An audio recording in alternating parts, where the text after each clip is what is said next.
ওলি আল্লাহর বহস লাগে না। ইমাম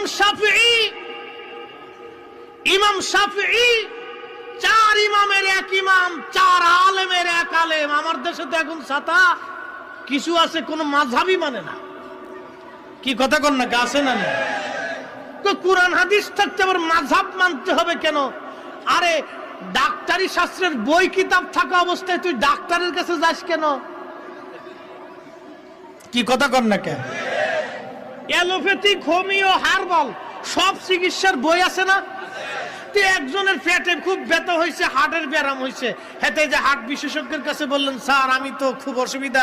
তো হার্ট বিশেষজ্ঞ চেকআপ টেকআপ করে দেখলেন যে আপনার হার্ট অপারেশন করতে হবে। তো উনি বললেন যে দেখেন এই হার্ট তো আপনার অসুবিধা, প্রেসক্রিপশন করব। আমরা তো যেই বই পড়ে ডাক্তার হয়েছি, আপনি ওই বই পড়ে ওষুধ নিয়ে খান গে। আচ্ছা বলেন তো রোগীর অবস্থা কি হবে? হ্যাঁ, তা আমার দেশের এরকম কিছু বলদ তৈরি হয়েছে, নতুন বলদ। কথা কন না কে? নতুন বলদ। কোরআন সুন্নাহ আছে, আবার মাযহাব মানতে যাব কেন? ফির মানতে যাব কেন? কোরআন হাদিসই তো যথেষ্ট। এই বেটা, পৃথিবীর কোন সিলসিলা, কোন তরিকা কোরআন সুন্নাহ ছাড়া না। তারা কোরআন সুন্নাহ থেকে প্রেসক্রিপশন তৈরি করে দিচ্ছে।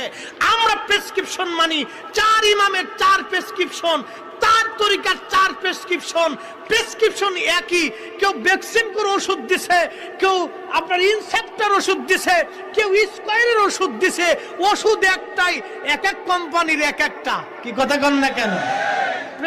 প্রেসক্রিপশন একটাই, প্রেসক্রিপশন একটাই।